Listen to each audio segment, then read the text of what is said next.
Hi there. I wish I had a remote control. That would be nice.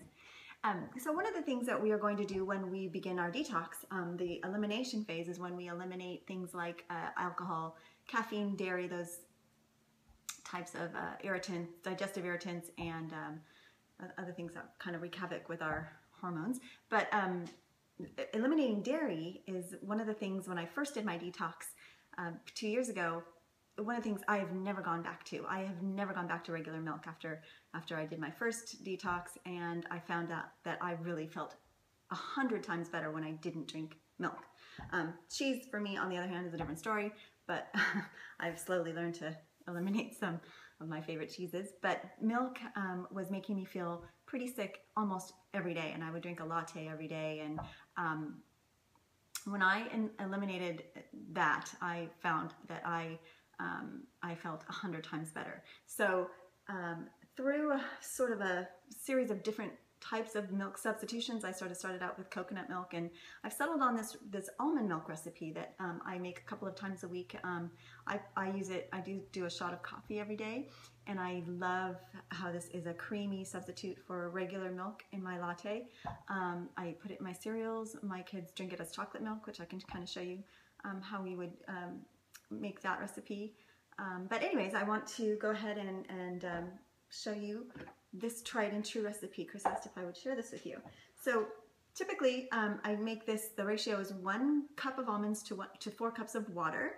And I'm gonna, just in the interest of time, and when you blend it up, it takes a little bit of time. So I've reduced that by about a half right now. So this is a ½ cup of almonds soaked. I soak your almonds about 2 to 4 hours, anywhere around there. Soften them up. It also releases the enzymes that make nuts difficult to digest, but it does soften them up nicely for your blending purposes in the Vitamix or your blend tech or whatever you have. So that's 1 cup of soaked almonds, organic whole almonds.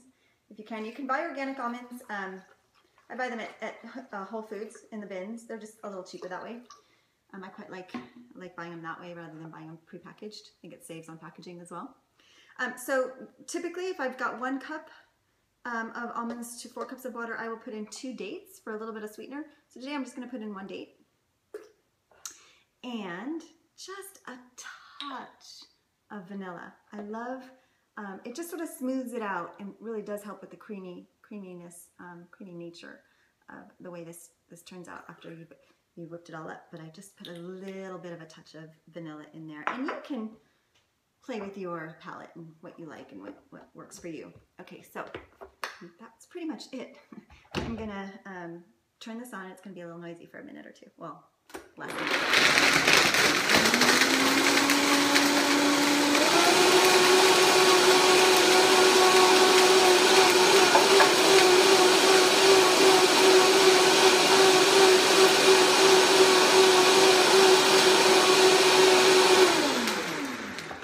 Okay, in the interest of time, I cut that a little bit short.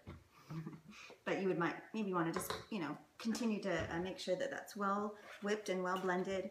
Now, what you're going to need for this recipe, which I should have sort of mentioned at the beginning, is that you're going to need what they call a nut sack or a nut milk bag. I had to order mine online. I went to Sur La Table and asked them if they had a nut sack. It's a pretty funny story. And the guy goes, yeah, sure. And he goes, they're called cheesecloths. You could use a cheesecloth, but it's so much easier with this because it's got the drawstring. It's a fine sieve, more fine than the cheesecloth. So this works really a lot better. So if you can go ahead and invest in one of these, it would really be helpful. So once this is all blended, pour it through the nutsack and into a bowl. And it's really, really creamy.